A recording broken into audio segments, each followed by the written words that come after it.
At my retirement party, my son-in-law grabbed the microphone and boldly declared, "Forget this, old man. I built this empire myself." The crowd of 200 erupted in wild applause, chanting his name while my daughter beamed with pride. Everyone thought I was finished. I just smiled calmly, stepped onto the stage, and spoke 6 simple words. His face turned ghostly white, and moments later security was dragging him out under the stunned stares of every guest. Before continuing, subscribe to the channel and write in the comments what time it is in your region right now. My name is Irving Coleman. I'm 68 years old, and I live in Houston, Texas. Built Coleman's Auto Care from a single garage into 23 locations across the state. Tonight, I'm standing in the Four Seasons Ballroom, watching 200 guests arrive for my retirement party, and I can't shake the feeling that something's about to go very wrong. The chandeliers cast warm light across tables draped in white linen. Waiters circulate with champagne. My daughter Rebecca coordinated everything. She has an eye for these things, runs her own interior design studio. She's standing near the entrance in a navy dress, greeting arrivals with her husband Daniel, my son-in-law, the man I'm supposedly handing my life's work to tonight.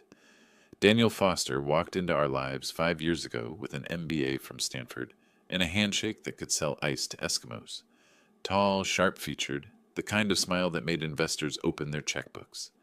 Rebecca met him at some charity gala, came home glowing.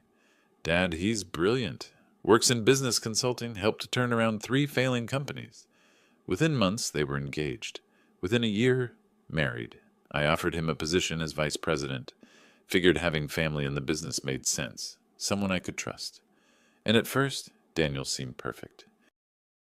He'd show up at my house Sunday mornings with coffee, ask questions about the business, listen to stories about the early days when I was changing oil in a rented garage at midnight. "Irving, your instincts built this empire," he'd say. "I just want to help it grow." The first year he did exactly that. Landed a contract with a fleet management company worth $300,000 annually. Streamlined our inventory system, cutting costs by 12%. Even the old-timers who didn't trust outsiders admitted he had skills. I started thinking about retirement, really thinking about it. My back wasn't what it used to be, and Rebecca kept suggesting I take it easy. "Let Daniel handle the stress, Dad. You've earned rest." But somewhere around year 3, something shifted. It started small. Daniel would make decisions without running them by me first. "Just updating our marketing strategy, Irving. You're busy. Didn't want to bother you with details." Then bigger moves. Hiring new managers for 3 locations without interviews I'd attend. "Trust me, they're solid. You taught me to read people, remember?" His tone changed too. The Sunday coffees stopped. When I'd question a choice, he'd smile that patient smile, the one you give a confused elderly relative. "Irving, the industry's evolving. What worked in the 80s doesn't fly now. We need to modernize." Rebecca started echoing him. Last Thanksgiving, I mentioned wanting to review the quarterly reports personally, and she actually rolled her eyes. "Dad, Daniel's got it handled. You're micromanaging." Micromanaging? My own company. 3 weeks ago, I suggested we hold off on a $70,000 software upgrade Daniel proposed. He looked at me across the conference table like I'd suggested we go back to using typewriters. "This is exactly why fresh leadership matters," he said. Not to me, to the 3 managers sitting with us, making me look like the obstacle. Tonight, walking through this ballroom, I notice how people greet Daniel first, then me, like I'm the accessory to my own retirement party. He's working the room, hand on shoulders, big laughs. Rebecca beside him, beaming with pride. They make a striking couple. Power couple, the society pages called them. I spot Teresa Morales, my head accountant for 18 years, standing near the bar. She catches my eye and gives a small nod. Teresa's one of the few people here tonight who knows what I know. We'll get to that. "Irving!" Daniel's voice booms across the room. He's waving me over to a cluster of investors. "Come meet the AutoNation representatives. We were just discussing future opportunities." Future opportunities, right? I make my way over, shaking hands, accepting congratulations. The AutoNation executive, a silver-haired man named Phillips, pumps my hand enthusiastically. Mr. Coleman, Daniel's been telling us about your incredible journey. Inspiring stuff. Has he? I keep my smile neutral. Absolutely. He mentioned you're looking forward to a well-deserved retirement. Travel, hobbies, relaxation. Daniel's arm settles across my shoulders. Heavy, possessive. Irving's got a whole garage full of classic Corvettes he's been dying to restore. Isn't that right? Something like that. And we'll make sure Coleman's auto care thrives in your absence, Daniel continues, his grip tightening slightly. New generation, new vision, building on your foundation, of course. Of course. The lights dim. A microphone squeals feedback. Daniel's arranged for a video presentation, highlights of my career, old photos flashing across screens. There I am at 25, covered in grease, grinning beside my first tow truck. There's the ribbon cutting for location number 5. My late wife Sarah beside me. Daniel made sure to include her, the sentimental touch. Rebecca dabs her eyes. The crowd applauds. Then the lights come up and Daniel's guiding me toward the stage. Time for the man of the hour to say a few words. His hand presses against my back, propelling me forward. The crowd parts. 200 faces turn toward me, expectant. I climb the 3 steps to the platform. The microphone stands waiting. Behind me, blown-up photos of my career hang on the wall, 40 years compressed into images. I clear my throat. I started with the standard lines. Thanked everyone for coming. Mentioned the early days when success meant making payroll and having enough left over for rent. The crowd chuckled at the right moments. I saw familiar faces nodding, people who'd been with me from the beginning, who remembered installing lifts in that first expansion. 40 years ago, I had a toolbox and a dream, I said. Thought if I worked hard enough, stayed honest, built something solid, it would matter. And for a long time, I believed I'd succeeded. That's when Daniel moved. I saw it in my peripheral vision, him stepping toward the stage, that confident stride. Before I could continue, he was beside me, hand extended for the microphone. Not asking, taking. Irving, let me add something here. His smile dazzled the room. He didn't wait for me to hand over the mic, just plucked it from my grip. Smooth, practiced. The crowd shifted, uncertain. Daniel's voice filled the ballroom, warm and authoritative. Ladies and gentlemen, let's be honest for a moment. Irving Coleman founded this company 40 years ago, and we honor that. We absolutely honor that. He paused, letting it sink in. But the last 5 years, the growth that took us from 15 locations to 23, the contracts that doubled our revenue, the modernization that made us competitive in today's market. He turned, gesturing at me like I was a museum exhibit. That was me. That was my team. That was the new generation taking what Irving built and making it into something that actually matters in the 21st century. A few people clapped, uncertain at first, then others joined. The sound grew. Daniel's voice rose over the applause. Irving is a good man, a kind man, but his time has passed. The old ways, the old thinking, they don't work anymore. So here's what I'm proposing. Forget the past. Forget the old guard. The future of Coleman's Auto Care starts tonight, and it starts with leadership that understands where this industry is going. The applause became thunder. People stood. Not everyone. Teresa Morales stayed seated, her face carefully blank. A few of the older managers looked uncomfortable, but the investors, the younger staff, the people Daniel had hired, they were on their feet, cheering. Rebecca appeared beside her husband, slipping her arm through his. She was glowing, proud. She didn't even glance at me. Daniel raised his free hand, accepting the ovation. Thank you. Thank you. And Irving, he finally looked at me. Thank you for building the foundation. We'll take it from here. I stood there, 5 feet from the microphone I'd been holding 30 seconds ago, watching my son-in-law receive a standing ovation for dismissing me at my own retirement party. Something cold settled in my chest. Not anger, not yet. Something calculating. I let myself remember other moments, flashes of the past year, things I'd been too trusting to see clearly. Like 4 months ago when I'd mentioned wanting to review the financial statements personally. Daniel had laughed it off. Irving, you've got Teresa for that. Besides, looking at spreadsheets isn't how you should spend your golden years. Golden years? Like I was already put out to pasture. Or 6 weeks back, when I'd asked about a consulting firm we'd supposedly hired. $78,000 for strategic planning services. Daniel had waved it off. Standard industry practice. You wouldn't understand the new metrics. I wouldn't understand. About my own company. The memory that hit hardest came from 2 months ago. I'd been in my garage, my sanctuary where I restore classic cars, working on a 1967 Corvette Stingray. Rebecca had stopped by, unusual for her. We used to be close. Sunday dinners, phone calls about nothing in particular. That had faded. She'd perched on my workbench, watching me adjust the carburetor. Dad, Daniel and I were talking. You've worked so hard for so long. Maybe it's time to really let go. Let Daniel run things. You trust him, right? I'd looked up at her then, really looked. When had my daughter started sounding like she was reading from a script? Of course I trust him, sweetheart. He's your husband. Then prove it. Step back. Fully. Let him lead. The way she'd said it, like a challenge. Like I was the one being unreasonable. Now, standing on this stage while my son-in-law basked in applause meant for my career, those moments crystallized into understanding. This wasn't sudden. This wasn't spontaneous.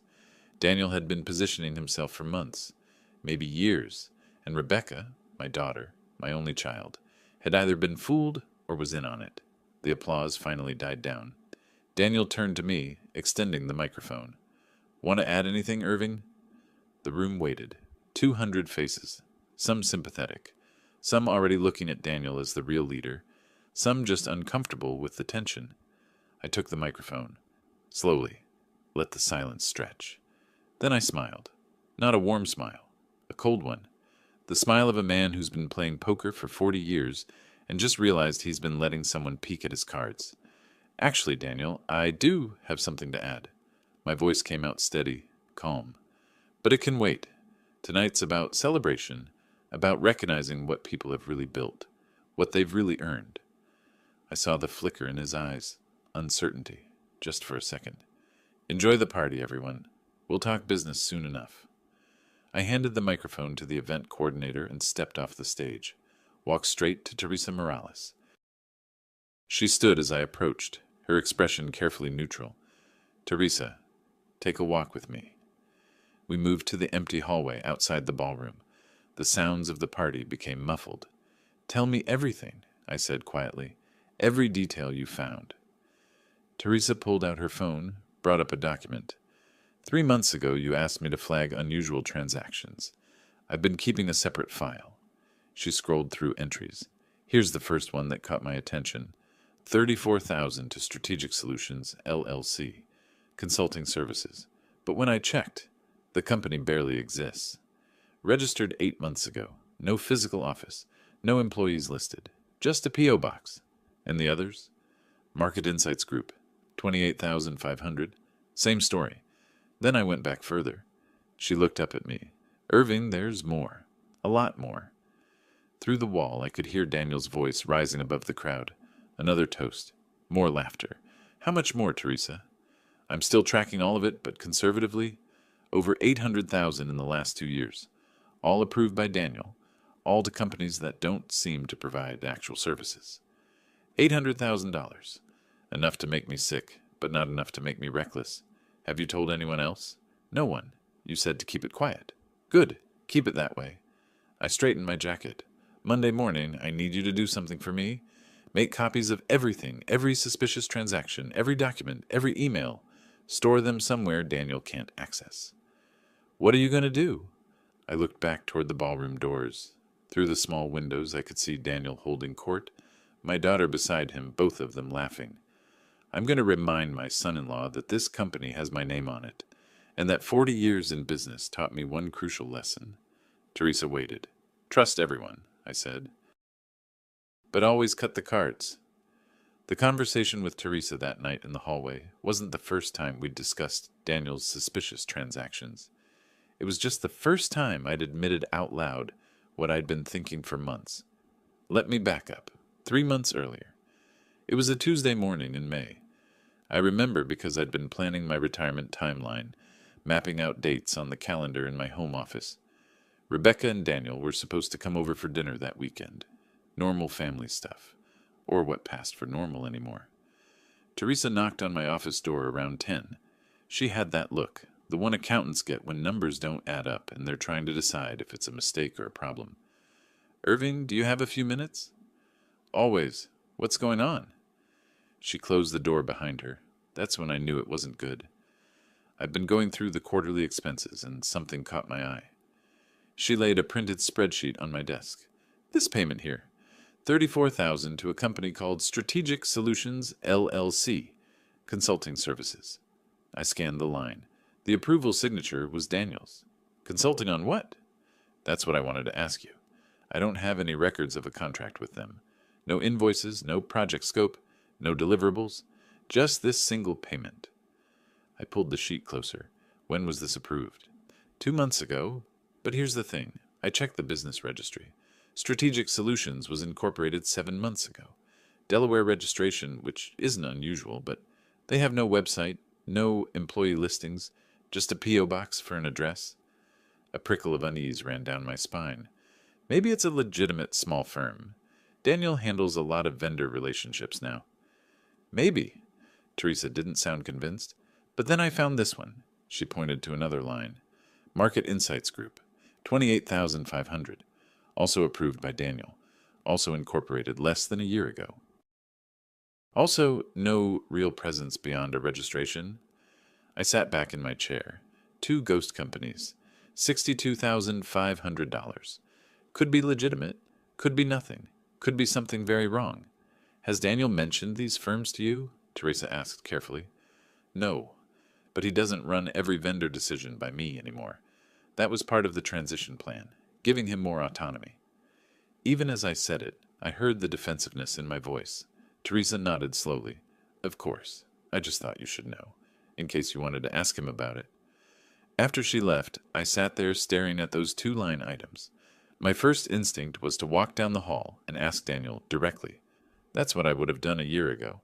But something stopped me. The way he'd been treating me lately, the dismissive comments, the patient explanations like I was losing my edge. If I confronted him and these were legitimate expenses, I'd look paranoid, suspicious of my own son-in-law, and if they weren't legitimate. I picked up the phone and called a number I'd kept in my personal contacts for years. Stephen Gray, former IRS investigator, now running a private investigation firm. We'd met at a business networking event 5 years back, stayed in casual contact. Stephen, it's Irving Coleman. I need to hire you for something discreet. We met the next day at a coffee shop 20 miles from my office. Neutral territory. I showed him copies of the transactions Teresa had flagged. I need to know if these companies are real, I said, and I need to know what other payments might have been made that I don't know about. Can you do that without alerting anyone at my company? Stephen studied the documents. How far back do you want me to look? 2 years. Every transaction approved by my vice president, Daniel Foster. This is family, Irving, your son-in-law. I know exactly who he is.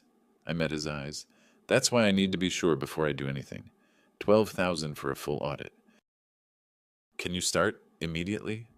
He could. He did. For the next 3 weeks, I watched Daniel more carefully. Noticed things I'd been too trusting to see before. The way he'd steer conversations away from financial details when I asked questions.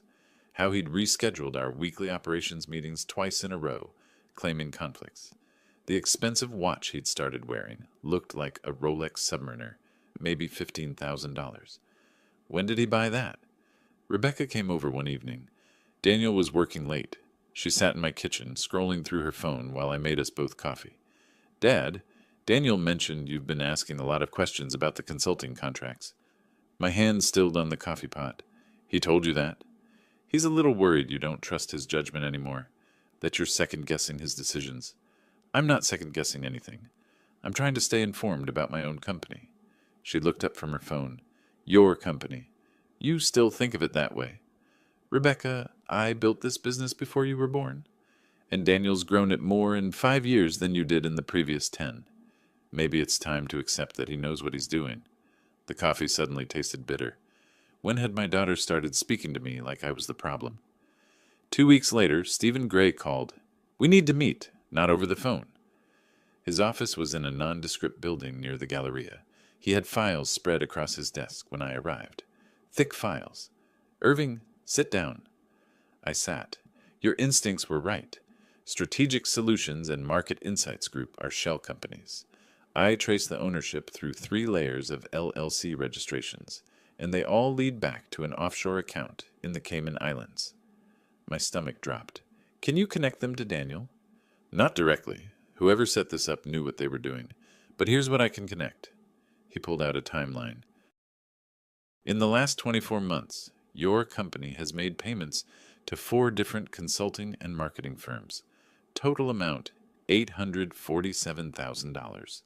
Every single payment was approved by Daniel Foster. Every single company was incorporated within the last 2 years. None of them have employees, physical offices, or legitimate business operations. $847,000. There's more, Stephen continued. I found preliminary documentation for a sale agreement between Coleman's Auto Care and AutoNation Incorporated. $47 million purchase price. The contract includes a $14 million executive retention payment to your vice president upon completion of the sale. I couldn't speak. Irving, your son-in-law, isn't just stealing from you. He's positioning to sell your company and walk away with a massive payout. The next morning, I called Robert Clark, the attorney who'd handled my corporate legal work for 18 years. Not a friend, just the best lawyer I knew. Robert, I need to see you today. It's urgent. His office occupied half the 45th floor of a downtown high-rise, floor-to-ceiling windows overlooking Houston. Robert was in his early 50s, sharp-eyed and methodical, the kind of lawyer who found loopholes before opposing counsel knew they existed. I spread Stephen Gray's findings across his conference table. Robert read through everything twice. When he finally looked up, his expression was grim. This is wire fraud, money laundering, probably more charges once federal investigators dig deeper. Your son-in-law is looking at serious prison time. Can we prove it's him? With what you've got here? The circumstantial evidence is strong. He approved every payment. He's negotiating the sale that would give him a massive payout. But to guarantee a conviction, we'd need more. Bank records, communication logs, testimony from anyone else involved. How do we get that? Robert leaned back. We go to the FBI Financial Crimes Division. They have subpoena power, forensic accountants, the resources to build an airtight case. And in the meantime, Daniel keeps stealing, keeps positioning to sell my company. What are you suggesting? I thought about the retirement party being planned. 8 weeks away. Daniel had volunteered to help organize it, was treating it like a coronation, his coronation. I want to stop him, publicly, at the retirement party. I want everyone who saw him build his reputation on my company to see exactly what he is. Robert was quiet for a moment. That's risky, Irving. If we move too soon, he could destroy evidence. If we wait too long, he could complete the sale. So we move carefully, we build the case, get the FBI involved, freeze his access to the money, but we time it for maximum impact. Revenge, justice. I met his eyes. There's a difference. Over the next 6 weeks, we executed the plan with surgical precision. Robert contacted a federal agent named Gerald Sanchez in the FBI's white-collar crime division, handed over everything Stephen had found. Gerald opened an official investigation, but agreed to hold off on any public action until we gave the signal. Teresa created duplicate copies of every financial record, every email, every document related to the suspicious transactions, stored them on encrypted drives in 3 separate locations. Even if Daniel tried to delete evidence, we'd have backups. Stephen Gray continued digging, found the offshore accounts, traced the money trail, discovered that Daniel had been siphoning funds for more than 2 years, using increasingly sophisticated methods to hide the theft. And I played my part perfectly. I became the trusting father-in-law again, told Daniel how proud I was of his work, how confident I felt leaving the company in his hands, let him think he'd won. It wasn't easy. Sitting across from him at management meetings, watching him present numbers that I now knew were manipulated, listening to Rebecca praise his business acumen, knowing what I knew. But I smiled, nodded, signed off on his proposals, the ones that weren't actively criminal anyway. Irving, you seem more relaxed lately, Daniel said one afternoon about 3 weeks before the party. I'm glad you're finally embracing retirement. You were right, I told him. It's time to let the new generation lead. I trust you to take care of the company. The smile that crossed his face was pure triumph. He actually believed it. 2 weeks before the party, Robert executed the legal maneuvers. I signed documents that clarified something Daniel had apparently forgotten. I'd never actually transferred company ownership to him. I'd promised to, sure, discussed it. Let him operate as though the transition was inevitable. But the shares, still 100% in my name. Robert filed the paperwork quietly, updated the corporate registry, made it official and airtight. 1 week before the party, Phase 2 began. Robert sent letters to Daniel's bank, the one holding his personal accounts and the corporate accounts he had access to. The letters referenced the ongoing federal investigation and requested a freeze on certain accounts pending further review. Daniel called me 3 days before the party, voice tight with barely controlled panic. Irving, something's wrong with the bank. They're saying there's a technical issue with the corporate accounts. I can't access them. Technical issue? That's odd. Have you called their customer service? Of course I called. They're being vague. Something about security protocols and verification processes. I'm sure it'll sort itself out, Daniel. Banks have glitches all the time. But the party's in 3 days. I need to authorize final payments for the venue. The catering, I'll handle it. Don't worry. You just focus on your speech. I paused. You're working on a speech, aren't you? Yeah. Been putting it together for a while now. His voice softened just a little. I want to get the words right. Pay proper respect to your legacy while looking ahead to what's next. I'm sure it'll be something people remember. On the morning of the party, I stood in my garage, buffing the chrome on my 1967 Corvette Stingray. Normally, the mechanical work settled my nerves, but today my hands were steady for a different reason. Everything was ready. Gerald Sanchez would be there, dressed as a regular guest. Hotel security had been briefed. The evidence was assembled, accounts frozen, legal steps in place. Now it was just a matter of letting Daniel condemn himself with his own words. Rebecca called around noon. Dad, I'm heading to the hotel a bit early to double-check the setup. Daniel's already there, making sure everything's flawless. Good, that's perfect. I set the polishing rag down. Rebecca, listen. I want you to hear this. What is it? No matter what goes down tonight, I love you. You're my daughter. That never changes. Dad, you're being so dramatic. It's only a retirement party. Right, just a party. After we ended the call, I slipped on my suit jacket. I patted my pocket, USB drive with backup evidence files, just in case. Robert held the originals. Gerald had the official copies, but I liked having my own insurance. I glanced in the mirror. 68 years old. Built a company from scratch. Raised a daughter by myself after her mother passed. Always thought I'd done things the right way. Tonight, I'd learn whether I'd also taught my son-in-law that stealing from family comes with a price. The drive to the Four Seasons took 20 minutes. I parked in the underground garage and rode the elevator up to the ballroom level. You could already hear the party starting, murmured voices, laughter, the soft clink of glasses. Gerald Sanchez stood near the bar, blending in perfectly in his dark suit. We'd never met face to face, but Robert's description matched. Mid-50s, graying at the temples, the kind of face that disappeared in a crowd. Our eyes met, gave the smallest nod. Daniel appeared beside me, grinning wide. Irving! The guest of honor arrives. Come on, people are waiting to see you. He guided me into the ballroom, all those faces turning toward us. Toward him, really. They'd already made their choice about who mattered, but that was about to change. Tonight's going to be special, Daniel said quietly, his hand on my shoulder. A real turning point, I smiled. You have no idea. The next 2 weeks were a masterclass in performance. I played the grateful father-in-law perfectly, praised Daniel at every opportunity. When he presented the finalized party plans, I put my hand on his shoulder and said, You've done an amazing job, son. I'm proud of you. The word son made him glow. He actually believed it. Meanwhile, Robert Clark was filing motions. Teresa was copying files. Stephen Gray was coordinating with Gerald Sanchez, feeding him everything we'd found. The FBI agent was building his case brick by brick, preparing for what would be the most public arrest of a white-collar criminal. Houston had seen in years. I kept my regular schedule. Monday morning coffee at the same cafe I'd gone to since the 80s. Tuesday meetings reviewing operations, though now Daniel ran them, and I sat quietly in the corner like a retired executive who couldn't quite let go.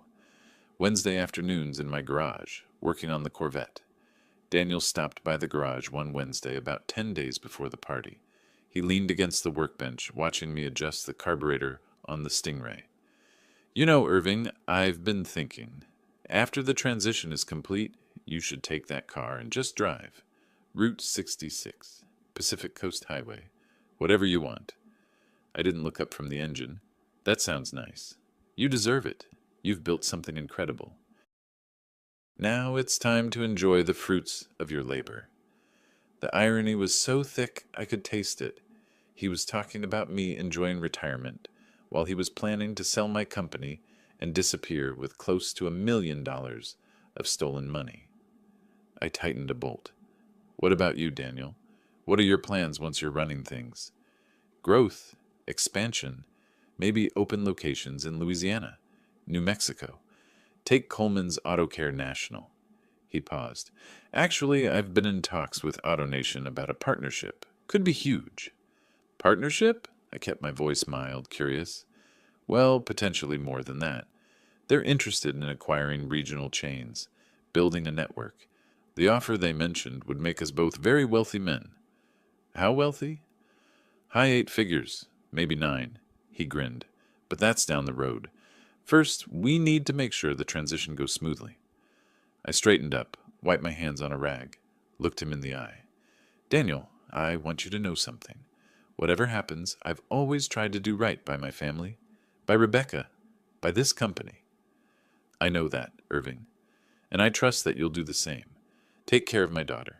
Take care of the business. Honor what we've built. He clasped my shoulder. You have my word. His word. The same word he'd given when he married Rebecca, when he joined the company, when he approved those fake consulting payments. 3 days later, Robert called me into his office. Gerald Sanchez was there, along with another FBI agent I hadn't met, a woman in her 40s named Martinez. We're ready, Gerald said. The evidence package is complete. We've traced the money through the shell companies to the offshore accounts. We've documented Daniel's role in every transaction. We have him on wire fraud, money laundering, and embezzlement. When do you move? I asked. That's up to you. We can arrest him tomorrow, or we can wait. Your call. I thought about the retirement party. 200 guests. Daniel's moment of triumph. The perfect stage. Wait until the party. I want everyone to see. Everyone who believed his lies, who thought I was the obstacle. I want them to understand exactly what he is. Martinez spoke up. Mr. Coleman, you understand this is irregular. Normally we'd execute the arrest quietly, minimize publicity. I understand. But this isn't just about the law.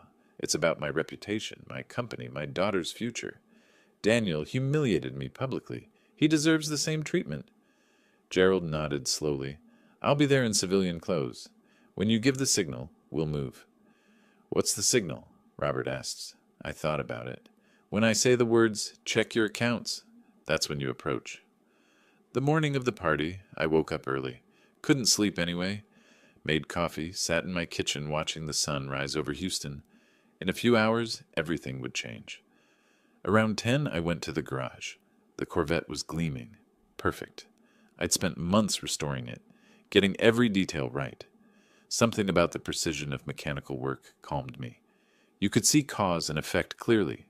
Turn this bolt, adjust that valve, and the engine runs smoother. If only people were that straightforward. My phone rang. Rebecca. Dad, just confirming you'll be at the hotel by 6. Daniel wants to do a final walkthrough with you before guests arrive. I'll be there. Are you okay? You sound tired. I almost told her then, almost warned her what was coming. But she'd chosen Daniel's version of reality over mine. She needed to see the truth for herself. Just a big day, sweetheart. A lot of memories. It's going to be beautiful. Daniel's worked so hard to make it perfect. I'm sure he has. At noon, Daniel showed up at my house, unannounced, which he never used to do. He was wearing a new suit, looked like Armani, probably $3,000. Where did he get the money for that? Oh, right. My company. Irving, big day. You ready for tonight? As ready as I'll ever be. He stepped into my foyer, looking around like he owned the place. Maybe in his mind he already did. I wanted to run through my speech with you, make sure the tone is right. We sat in my study. He pulled out note cards. I open with gratitude. Thank everyone for coming. Then I transition to your legacy, the foundation you built. Then I pivot to the future, to innovation, to what's next. He looked up. What do you think? Sounds like you've got it all planned out. I do. This is important, Irving, not just for the company, but for Rebecca and me. Our future. Our family. Family. He kept using that word. There's just one thing, Daniel. What's that? Make sure your phone is charged. You might need it tonight. He laughed. For photos? Yeah, Rebecca already reminded me. She wants tons of pictures. Right, photos. He left around 2. I spent the next hour going over everything with Robert on the phone. The documents were ready. The accounts were frozen. Gerald would be positioned near the stage. Hotel security had been briefed. They thought it was a medical emergency protocol, didn't know the real reason. Everything was in place. I showered, dressed in my best suit. Navy blue, the one I'd bought for Rebecca's wedding. Fitting, somehow. In my pocket, I placed the USB drive with copies of all the evidence. Just insurance. The drive to the Four Seasons felt longer than usual. Traffic was light, but my mind was racing, thinking about Rebecca, about whether I should have handled this differently, whether I should have confronted Daniel privately, given him a chance to confess, to make things right. But then I remembered him on that stage at the investor meeting, dismissing my concerns in front of my own managers. Remembered the contempt in his voice when he called my methods outdated. Remembered $847,000 stolen over 2 years. Number, he'd made his choices. Now he'd face the consequences. I pulled into the hotel parking garage at 5:30. The party started at 7, but Daniel wanted us there early for final preparations. I took the elevator to the ballroom level, walked into controlled chaos. Event staff were arranging tables. The catering crew was setting up the buffet. A tech team was testing the sound system.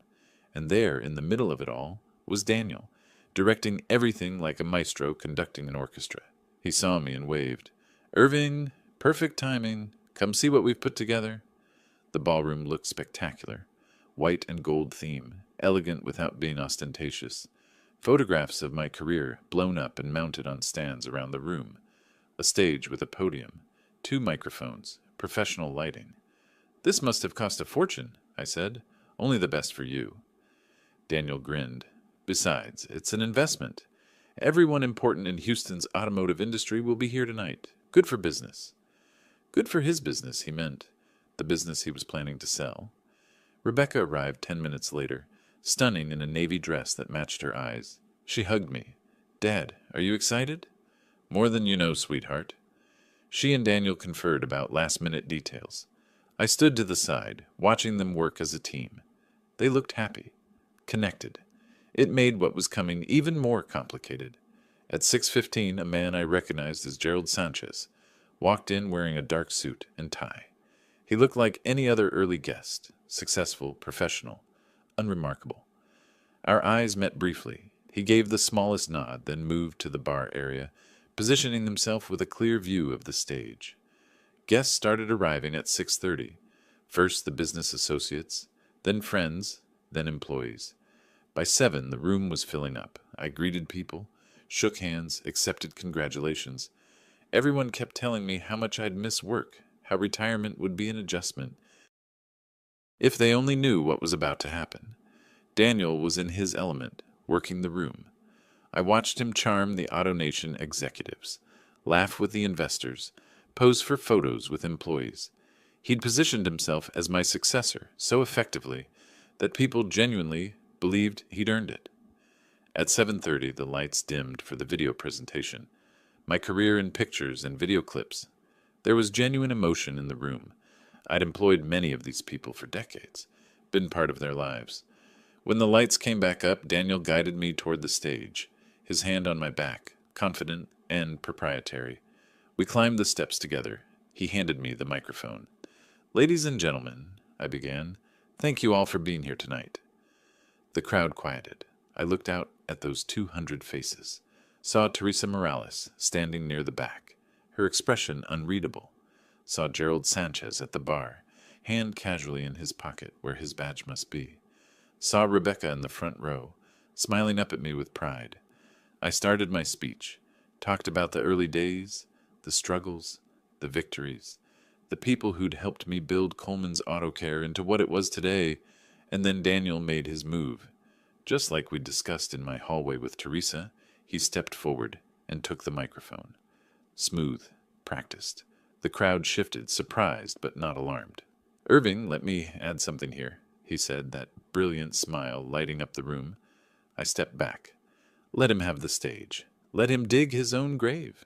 He launched into his speech. How I'd founded the company 40 years ago. Ancient history. How the last 5 years of growth were his achievement, his vision, his execution. The crowd started to applaud. "Irving is a good man," Daniel said, his voice carrying across the room. "But his time has passed. The old ways don't work anymore. Forget the past. Forget the old guard. The future starts tonight." The applause grew. People stood. Rebecca joined him on stage, slipping her arm through his.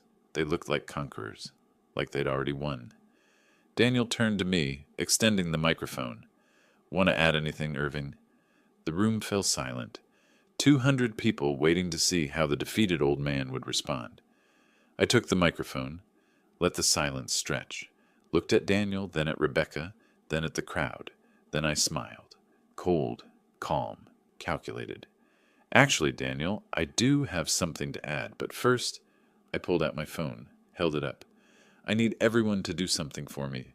Everyone with access to Coleman's Auto Care financial accounts. Daniel especially." His smile faltered slightly. "Irving, what are you—" "Check your accounts right now." The room went quiet. Confused murmurs rippled through the crowd. Daniel's face shifted, uncertainty replacing confidence. "This isn't the time for—" I said check your accounts. My voice was steel. "All of them. Corporate access. Personal accounts. Offshore holdings. Check them all." His hand went to his pocket, pulled out his phone. I watched his face as he opened his banking app, watched the color drain from his cheeks, watched his eyes widen. It was beautiful. His thumb moved frantically across the screen, checking one account, then another, then another. Each time, his expression grew more panicked. "What?" His voice cracked. "What did you do?" "Me? I didn't do anything, Daniel. I just made some calls, had some conversations, with my lawyer, with my accountant, with some very interested federal agents." The room was dead silent now. Gerald Sanchez was moving through the crowd, getting closer to the stage. Daniel looked up at me, his face the color of old concrete. "You can't. This is $847,000. I spoke clearly, making sure everyone could hear. "That's how much you stole from this company over the last 2 years, using fake consulting firms, shell companies, offshore accounts. You thought I wouldn't notice, thought I was too old, too trusting, too stupid to see what you were doing." Rebecca's hand dropped from Daniel's arm. "Dad, what are you talking about?"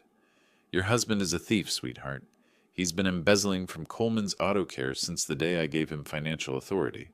And he was planning to sell the company to AutoNation for $47 million, pocket $14 million in executive compensation, and disappear." Daniel's phone slipped from his hand, clattered on the stage. "That's not... You don't... This is a misunderstanding." Gerald Sanchez reached the stage steps, pulled out his badge. "Daniel Foster, I'm Special Agent Gerald Sanchez, FBI. We need to have a conversation." The look on Daniel's face was everything I'd imagined, and more. Total shock, disbelief, then panic. Pure animal panic. His eyes darted around the room, looking for an exit, but hotel security had already moved to block the doors. "This is insane!" His voice rose, desperate. "Irving, tell them this is a mistake. Rebecca, tell them." But Rebecca was staring at me, tears streaming down her face. "Dad, is this true?" I held her gaze. "Every word." Daniel's legs seemed to buckle. He grabbed the podium for support. "I can explain. The money, it was investments. For the company. You don't understand the new economy." I understand theft, I said quietly. I understand betrayal, and I understand that you're done. Gerald was on the stage now. Mr. Foster, you have the right to remain silent. And just like that, my son-in-law's perfect world collapsed. The ballroom erupted in chaos. Voices overlapping, people standing, phones coming out to record what was happening. The AutoNation executives looked mortified. My longtime employees looked stunned. And Daniel looked like a man watching his entire life implode in real time. You have the right to an attorney, Gerald continued, his voice professional and calm. If you cannot afford an attorney, one will be provided for you. Daniel's mouth opened and closed like a fish gasping for air. No sound came out. His hands were shaking so badly he couldn't seem to control them. Rebecca stumbled backward, away from him, away from me. Her face was a portrait of betrayal and confusion. Dad, this can't be real. Tell me this isn't real. I'm sorry, sweetheart. I wish it wasn't. Mr. Foster, Gerald said firmly, I need you to come with me. We can do this quietly, or... No! Daniel's voice cracked. He spun toward the crowd, desperation bleeding from every pore. This is a setup. Irving's been trying to push me out for months. He can't accept that I'm better at running his company than he ever was. The room went deathly quiet. I stepped closer to the microphone. Daniel, stop. You're only making this worse. Worse? He laughed, high and manic. You've ruined me. In front of everyone. My career, my reputation. You ruined yourself. My voice cut through his panic like a knife. The moment you registered that first fake company, the moment you transferred the first dollar, you made choices, Daniel. Now you face consequences. He turned to Rebecca, grabbing her arm. She flinched. Tell your father he's wrong. We're a team, remember? We've built this together. She pulled away from him. Don't touch me. Rebecca, please. How much? Her voice was barely a whisper. How much did you steal? It wasn't stealing. It was strategic repositioning of assets. If Irving had just listened to my vision... How? Much. Daniel's jaw clenched. The numbers inflated. It's not as bad as he's making it sound. I pulled the USB drive from my pocket, held it up. $847,000, Rebecca. Documented in detail. Bank transfers. Fake invoices. Shell company registrations. All approved by your husband. All traceable back to offshore accounts in his control. She swayed. Teresa Morales moved through the crowd, caught her elbow, steadied her. Daniel's eyes locked on the USB drive, then on me, and something shifted in his expression. The desperation gave way to cold calculation, the mask slipping back into place. You think you're so smart, Irving? Think you've won, but you have no idea what you've done. Is that a threat? It's a fact.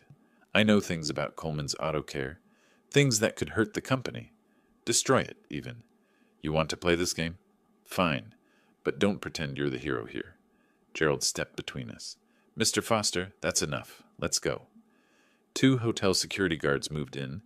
Daniel looked at them, at Gerald, at the crowd. His eyes found the AutoNation executives. Tell them, he shouted at Phillips. Tell them about our deal, the $47 million purchase agreement. Irving's blocking it because he's a jealous old man who can't accept progress. Phillips stood up, his face carefully neutral. Mr. Foster, given tonight's revelations, AutoNation will be withdrawing from all negotiations. Our legal team will be in touch. The blood drained from Daniel's face again. No, you can't. That deal was solid. I worked for months. You worked for months to set yourself up, I said, to pocket $14 million and leave my company to deal with the fallout. AutoNation's already been informed. They know everything. Daniel's knees actually buckled this time. The security guards caught him, held him upright. Irving Coleman, he said, his voice venomous, you sanctimonious piece of... Language, Daniel. I kept my tone light, almost amused. There are ladies present, including your wife, or should I say, soon-to-be ex-wife. Rebecca made a sound, half sob, half gasp. Daniel's gaze swung to her. Rebecca, baby, listen to me. Your father's been planning this for weeks. He's manipulating you, making me look bad because he can't stand that I'm more successful than... Take him out, I told Gerald quietly.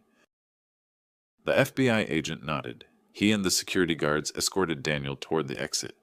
My son-in-law fought every step, shouting over his shoulder, "This isn't over, Irving. I have lawyers. Good lawyers. You think you can just destroy me?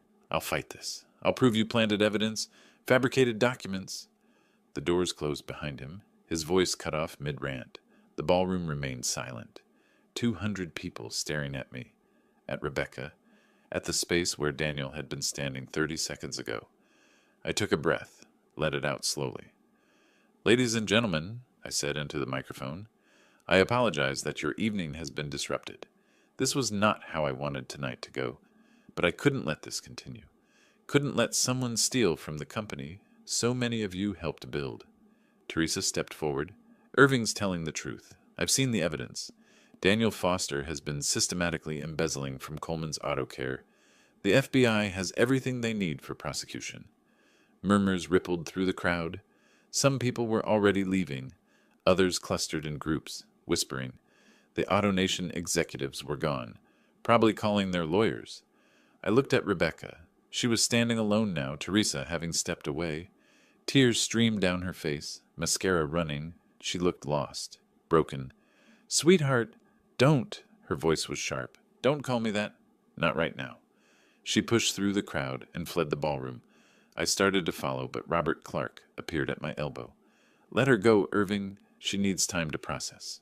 She's my daughter, and she just watched her husband get arrested at your retirement party. Give her space." He was right. I knew he was right. But every instinct screamed to go after her, to explain, to make her understand. The party was over. People were leaving quickly now, avoiding eye contact. A few longtime employees came up to shake my hand, murmur support, but mostly people just wanted to escape the awkwardness. Within 30 minutes, the ballroom was nearly empty. Just me, Robert, Teresa, and a few staff cleaning up the aftermath. I sat down at one of the tables, suddenly exhausted. "You did the right thing," Teresa said softly. "Then why does it feel so awful?" I didn't sleep that night. Just sat in my study drinking coffee, watching the sun rise over Houston. My phone buzzed periodically with messages, some supportive, some angry, some from reporters who'd somehow already heard about what happened. I ignored them all. Around 8 in the morning, Robert called. Daniel made bail. His parents posted $250,000. "How's he looking?" "According to Gerald, he's lawyered up. Expensive defense attorney out of Dallas. They're already spinning the narrative, claiming you manipulated evidence, that this is a personal vendetta." I rubbed my temples. "Of course they are. The charges are solid, Irving. Wire fraud, money laundering, breach of fiduciary duty. The prosecutor's talking about 20 years. And the company? Stable. Teresa's been fielding calls all morning. Some clients want reassurance, but nobody's pulling contracts. Your reputation's holding." Small comfort.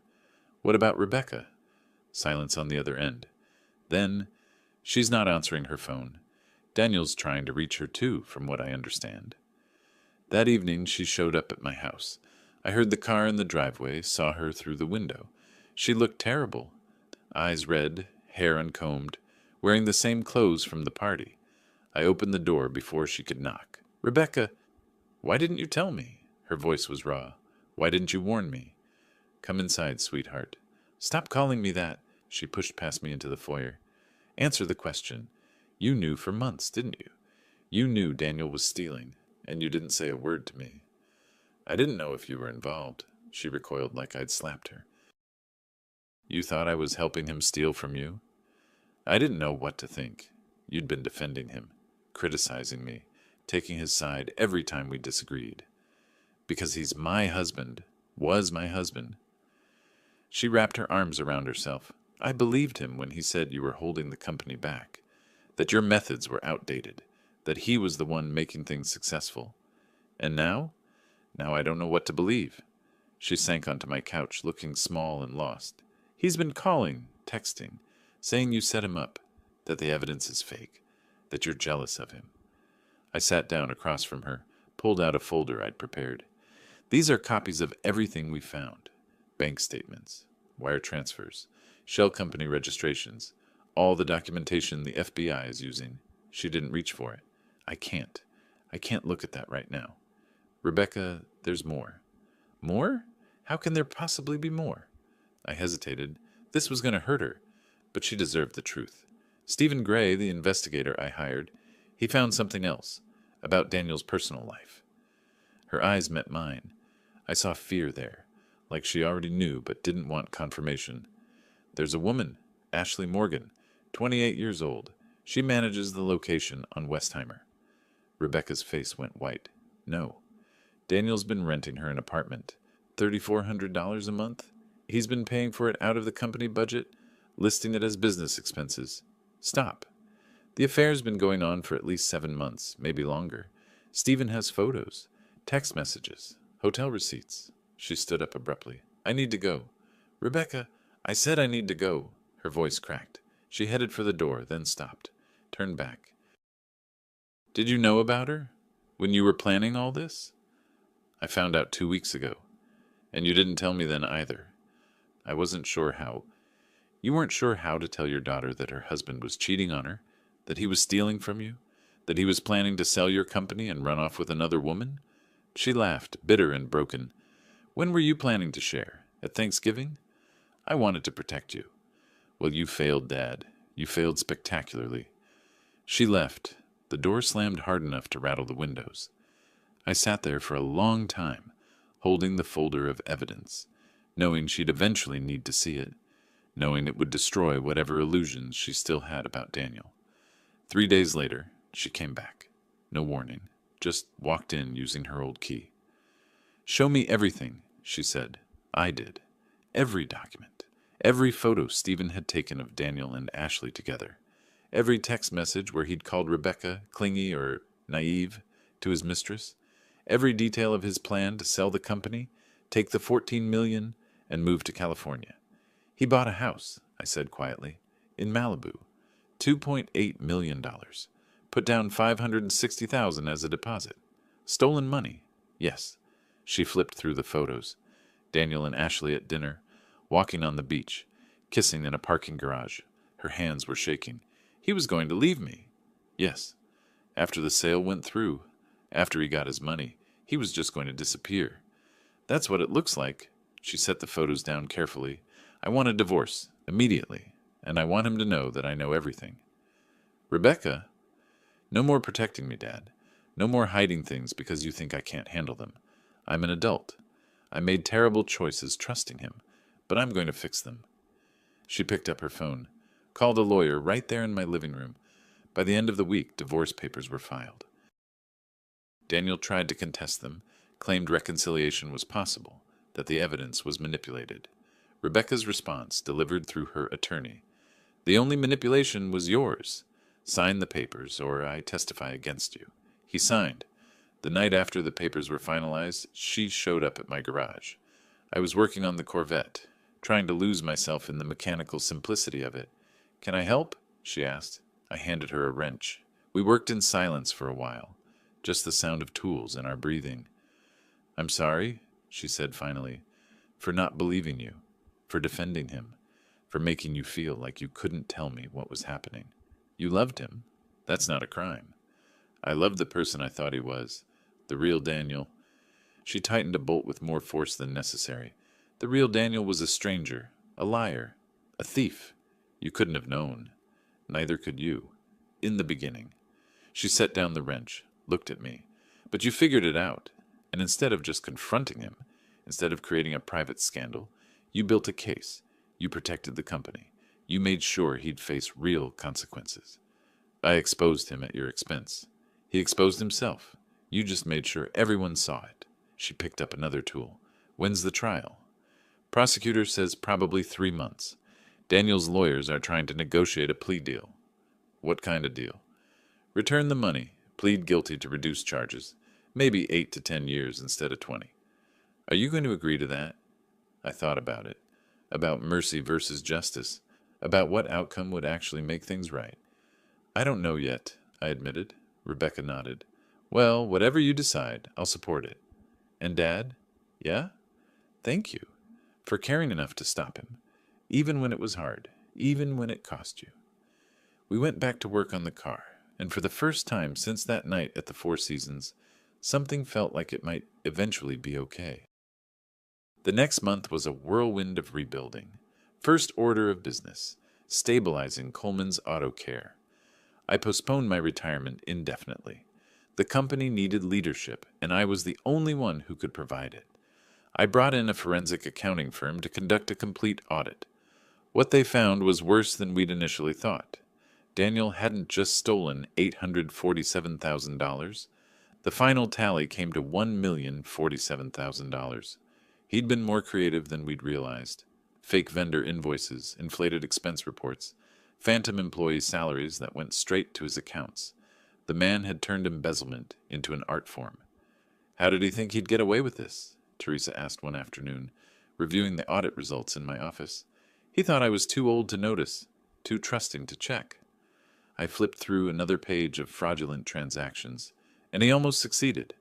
I promoted Teresa to CFO. She'd earned it. Without her flagging those initial suspicious payments, Daniel might have sold the company and disappeared before anyone caught on. The AutoNation deal was officially dead, but I called Phillips myself to explain the situation. To my surprise, he was understanding. These things happen, Irving. Corporate fraud is more common than people think. The fact that you caught it and reported it speaks to your integrity. I appreciate that. And Irving, if you ever do decide to sell, call us first. We're still interested in Coleman's Auto Care. Just, without the criminal element. I laughed. First genuine laugh I'd had in weeks. Daniel's legal troubles escalated. The prosecutor assigned to his case was a woman named Patricia Morrison, mid-40s, with a reputation for taking white-collar crime seriously. She called me in for a deposition. Mr. Coleman, I want to be clear about something. Daniel Foster's attorneys are going to argue that you manipulated evidence. That this is a family dispute blown out of proportion. They'll claim you're a vindictive father-in-law trying to destroy him. Let them claim whatever they want. The evidence speaks for itself. It does, but I need to know. Are you prepared to testify, in open court, against your son-in-law? Former son-in-law, and yes, absolutely. She nodded, satisfied. Good, because Mr. Foster's trying to negotiate a plea deal. His lawyers are offering full restitution in exchange for a reduced sentence. 5 years instead of 20. What do you think?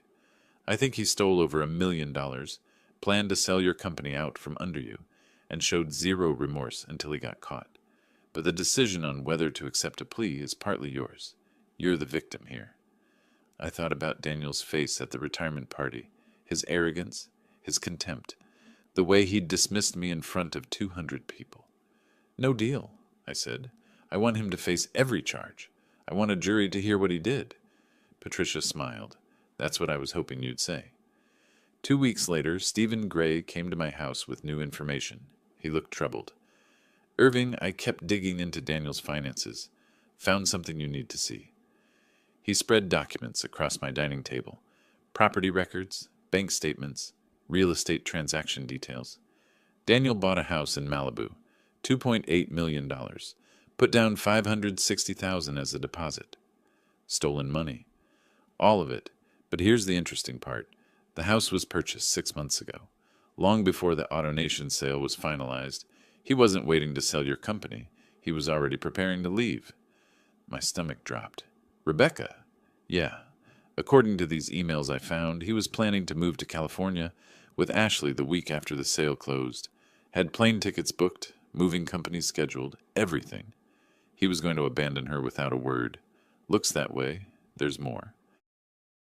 I found text messages between Daniel and Ashley. In them, he calls Rebecca. Stephen hesitated. He calls her clingy and naive. Says she's useful for now, but won't be a part of the future. I felt rage building in my chest. Cold, focused rage. Does Rebecca know about this? Not yet. I wanted to check with you first. She needs to know. She deserves to know exactly who she married. That evening, Rebecca came over for dinner. We'd been doing that more often, trying to rebuild what Daniel had damaged. After we ate, I showed her what Stephen had found. She went pale reading the messages, then red, then pale again. I was just a convenience, she said quietly, a way into the company, a credential to make him look trustworthy. I'm sorry, sweetheart. Don't be. She set down the papers with surprising calm. I needed to see this. Needed to understand that the man I loved never actually existed. It was all performance. The trial's in 2 weeks. The prosecutor wants to use some of this as evidence of premeditation. Shows he was planning the fraud and the exit strategy simultaneously. Use all of it. Her voice was steel. I want everyone to know what he is. The trial began on a Tuesday morning, Federal Courthouse, downtown Houston. I sat in the gallery with Rebecca on one side, Robert Clark on the other. Across the aisle, Daniel sat with his expensive legal team, wearing a perfectly tailored suit that probably cost $5,000. Stolen money, I thought. Everything about him is stolen. The prosecution presented their case methodically. Financial records, expert testimony, FBI forensic analysis. Patricia Morrison built her case brick by brick, showing the jury exactly how Daniel had constructed his scheme. When it was my turn to testify, I walked to the stand with my head high. Daniel's lawyer, a slick operator named Brennan, tried to rattle me. Mr.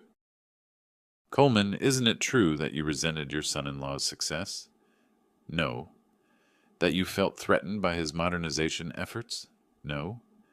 That you searched for evidence against him because you wanted to maintain control of your company? I searched for evidence because my accountant found suspicious transactions. I followed the facts. The facts led to your client's fraud. Brennan tried another angle. Your daughter, Rebecca, has filed for divorce from Mr. Foster. Isn't this all just family drama? I looked at Daniel. He was staring at the table, jaw clenched. My daughter filed for divorce when she learned her husband had been stealing from my company, cheating on her with another woman, and planning to abandon her in California. That's not drama. That's common sense. The jury looked at Daniel. Several of them shook their heads. When Patricia called Rebecca to testify, I watched Daniel's face. He looked nervous for the first time since the trial began. Rebecca took the stand, poised and clear-eyed. She described how Daniel had manipulated her, used her to gain access to the company, convinced her that I was the problem, not him. Did you have any knowledge of his fraudulent activities? Patricia asked. None. I trusted him completely. That was my mistake. And when did you learn about his relationship with Ashley Morgan? When my father showed me the evidence, along with proof that Daniel had been planning to leave me for months. Daniel's lawyer objected. The judge overruled. The trial lasted 6 days. The jury deliberated for 4 hours. Guilty on all counts. Daniel's face when the verdict was read was something I'll remember for the rest of my life. All the arrogance drained away in an instant. His shoulders slumped forward like someone had cut his strings. His mouth opened, but no sound came out. Just this small, strangled gasp. His lawyer gripped his arm, probably worried he'd collapse right there. I felt no triumph in that moment. Just a cold satisfaction that justice had been served. Sentencing came 2 weeks later. The courtroom was packed. Press in the back rows, sensing blood in the water. Rebecca sat beside me, her hand in mine. The judge was a stern woman in her 60s named Catherine Reeves. She'd reviewed all the evidence, read the victim impact statements, considered the arguments from both sides. Mr. Foster, she said, looking down at Daniel from the bench, you were given a position of trust and responsibility. You used that position to systematically defraud the company that employed you, to betray the family that welcomed you, and to enrich yourself at others' expense. Daniel stood there, head bowed. His lawyer had advised him to look remorseful. He was trying. Failing, but trying. The prosecution has recommended 20 years. Your defense has asked for leniency, citing your lack of prior criminal history and your willingness to cooperate. Judge Reeves paused. However, cooperation that only comes after being caught demonstrates no true remorse. It demonstrates only regret at being caught. I saw Daniel's jaw tighten. Still couldn't quite accept that he'd lost. I hereby sentence you to 12 years in federal prison, followed by 3 years of supervised release. Additionally, you will pay restitution of $1,047,000 to Coleman's Auto Care, plus court costs and penalties. The gavel came down. Final. Absolute. Daniel turned to look at Rebecca. She stared straight ahead, face impassive. Then his eyes found mine. I met his gaze steadily. No anger, no satisfaction, just acknowledgement that this is what consequences look like. The marshals led him away. He didn't fight.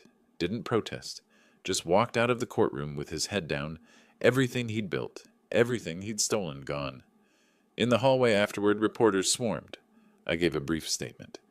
Justice has been served. Coleman's Auto Care will continue operating with integrity and transparency. That's all I have to say. Rebecca and I walked out of the courthouse together. The late afternoon sun was warm on our faces.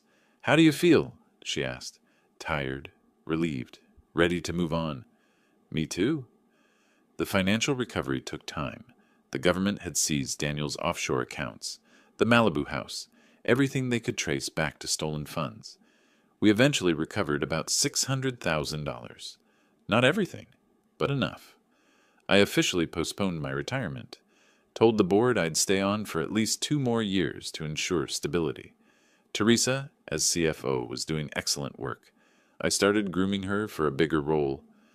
"Irving, are you thinking what I think you're thinking?" she asked one day. "If you're thinking that you'd make an excellent CEO when I actually do retire, then yes." She laughed. "I'm thinking VP first. Maybe work my way up." Smart. I like smart. Rebecca moved back into my house temporarily, said she needed time to figure out what came next. Her design business was thriving. Turned out removing the toxic influence from her life did wonders for her creativity. We fell into a comfortable routine. Dinner together a few times a week. Weekend mornings working on the Corvette. Slowly rebuilding trust. One Saturday morning, about 6 weeks after the sentencing, I was in the garage polishing the Stingray's chrome. The car was nearly finished, just some final detail work remaining. Rebecca came in carrying 2 cups of coffee, handed me one. "Looking good," she said, running her hand along the hood. "Getting there. Should be road ready in a month or so." She was quiet for a moment. Then, "Dad, I'm sorry. For not believing you. For defending him. For making you feel like you couldn't trust me with the truth. We've been over this, sweetheart. You don't need to keep apologizing." "I know. But I need to say it until I believe you've forgiven me." I set down the polishing cloth, looked at my daughter, really looked at her. She was stronger now, harder in some ways, but in a good way. The kind of strength that comes from surviving something terrible. "There's nothing to forgive. You trusted someone you loved. That's not a character flaw. That's being human." She smiled, eyes watering. "When did you get so wise? When I had to learn the hard way that the people you trust most can sometimes hurt you the worst? But also that some things, family, integrity, the truth, those are worth fighting for, no matter the cost." We worked on the car together in comfortable silence. Outside, I could hear birds singing, the sound of my neighbor mowing his lawn, normal, peaceful sounds. "You know what I learned?" Rebecca said suddenly. "What's that?" "Trust is like this car. You can break it, damage it badly. But if you're willing to put in the work, if you care enough to fix what's broken piece by piece, you can restore it, maybe even make it better than it was before." I smiled. That's exactly right. 2 months later, I took the Corvette out for its first real drive since the restoration. Rebecca came with me. We drove out of Houston, found some open road, and just flew. The engine purred perfectly. The steering was tight and responsive. Everything worked exactly as it should. "This is incredible, Dad," Rebecca shouted over the wind. I grinned. Felt younger than I had in years. When we got back, the car gleaming in my garage once again, I realized something. The restoration hadn't just been about the Corvette. It had been about everything. The company, my relationship with Rebecca, my own sense of self-worth. Daniel had tried to tear it all down, but piece by piece I'd rebuilt it. Stronger, better, true. A few weeks after that, Teresa came to me with news. "Daniel's appealing the sentence. His lawyers are claiming judicial bias. Will it work?" Robert says no. "The evidence was too solid, the trial too clean. He's grasping at straws." I nodded, unsurprised. "Let him try. He'll fail. Same as he failed at everything else." "You know," Teresa said carefully, "a lot of people would have just confronted him privately, made him repay the money, fired him quietly, avoided all the publicity. And he would have done it again to someone else, or claimed I forced him out unfairly, or convinced Rebecca I was lying." I shook my head. No, he needed to face real consequences, public consequences, That's the only way this ends right. She smiled. I'm glad you're staying on. The company needs you. The company needs both of us. And in 2 years, when I hand you the CEO position, it'll need you even more. I'll be ready. I believed her. That evening, I sat in my garage one more time. The Corvette was perfect now, restoration complete. But I wasn't in a hurry to sell it or even drive it much. It had served its purpose, given me something to focus on, to rebuild, to make whole again. Rebecca joined me, bringing dinner. We ate on workbenches, talking about her new projects, my plans for the company, everything and nothing. Dad, she said as she was leaving, I'm proud of you, for not letting him destroy what you built, for having the courage to do what was right even when it was hard. I'm proud of you too, sweetheart, for surviving this, for being stronger than you knew you could be. After she left, I sat alone with my thoughts. Thought about Daniel in federal prison, probably still believing he was the victim in all this. Thought about the $1 million stolen and mostly recovered. Thought about Coleman's auto care, stable and growing under honest leadership. And I thought about trust, how it's built slowly over decades of consistent action, how it can be shattered in moments of greed and betrayal, and how, with enough patience and work, it can sometimes be restored. Not the same as before, but maybe better, stronger. Forged in fire and proven through adversity, the Corvette sat in my garage, chrome gleaming under the lights, a symbol of what can be rebuilt, with care, patience, and dedication, just like everything else worth having in life. If you like this story, please like this video, subscribe to the channel, and share your impressions of this story in the comments. To listen to the next story, click on the box on the left. Thank you for watching.